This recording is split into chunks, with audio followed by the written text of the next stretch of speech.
the PDP and some other CSOs have been demanding Akpabio's resignation over this issue of budget controversy, and we saw some of the insertions that was touchlighted by Senator Ningi. We're looking at the categories of projects. You're looking at 1,150 streetlights worth about 212 billion naira. You're looking at 82.5 billion naira worth of boreholes.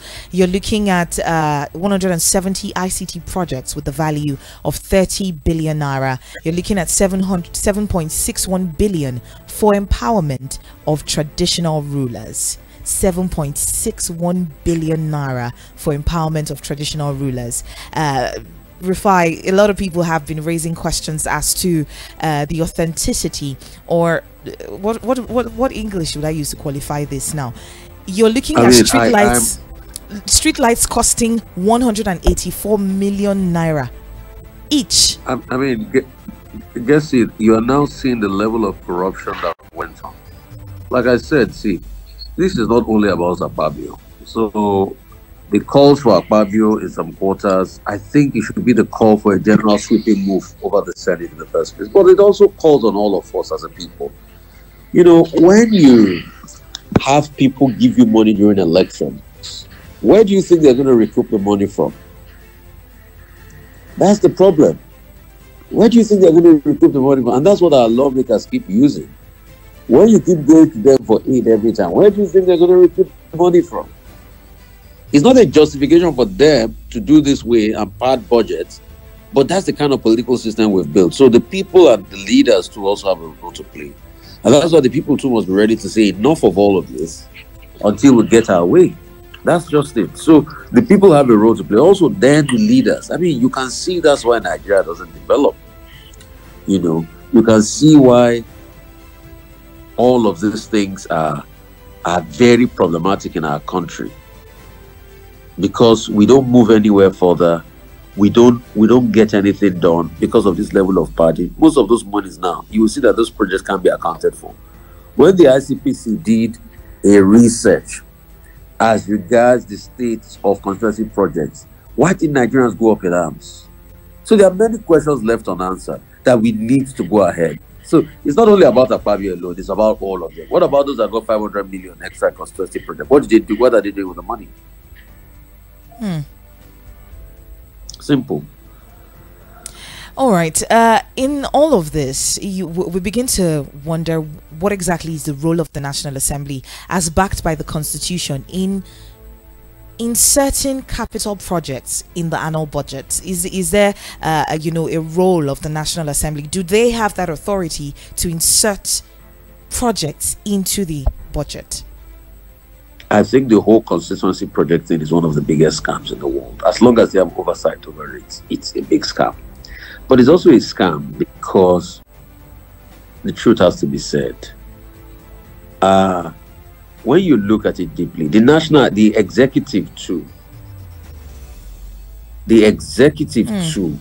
Because if you're looking at gives, let me finish that thought. Okay. Let me finish that thought, please. The executive too allows the National Assembly to be able to pad because everybody must be able to get their way out of it. That's just it. That's just it.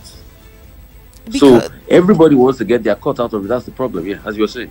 Because if you're looking at, a lot of people have been wondering, there's a little bit of uncertainty about whether or not the National Assembly, by constitutional provisions of powers of appropriation, oversight and review, have the powers to insert line items into the budget proposal without recourse to the executive. And that's the problem. They deliberately put it that way because it's a chop-by-chop mentality.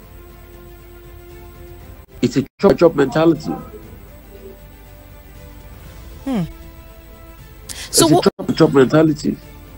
Rufai, what is the role of the president in all this? Because if you have a situation where the National Assembly has been seen, because if you look at this breakdown, you're looking at over 184 million naira for one street light. One street light. I mean, you see, you have no idea the brazenness of the corruption that goes on in this country. Have you also checked how much they budgeted for deep freezers in the name of empowerment? Have you ever, has you also checked how much a budget of deep freezers in the name of empowerment? So that's the level of brazen corruption and padding that goes on. And in the end, when I was arguing that we don't need a 28 trillion budget, people were saying, oh, no, you want to cut cost of government, it's not even enough to run. I'm saying most of the money is there because of corruption. That's why the budget is that bloated. Is it not coming that when I kept on arguing that time that we don't need a 28 trillion budget since we don't have the money to afford it? They said, no, we even need more. You need more in the climate where people have accountability. Did you see the man that said he wants to put street lights on the road to his village? Is it not local government that's supposed to be doing that projects? And they're saying constituency projects. After they will buy sewing machine and say they're empowering you. So they use the poverty of the people and they use it to hurt the people. That's what they do in this country. Because Mr. Rufai, you mentioned the freezer. I had to go check it out. You're looking at 2.5 billion naira on freezers and generators for the women. And most especially, you're looking at the fact that it is in the Senate President's district. 2.5 billion. And back in the days, you had companies that used to produce freezers in Nigeria. Adebowale had fridges, Debo fridge. Till date, you don't have a lot of Nigeria-made freezers any longer. Also, what money are you putting into the local economy? So that's the mindset we have. And these are the problems we have in our country. Yes.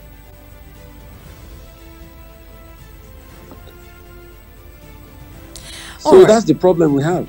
Yeah. Mr. Rufai, I just want to be clear. I just want to understand, because if you have a president whose number 3 man in the country has been sort of torchlight in this particular light, has been touched in this particular light, what is the role of the president in all of this? What should he do?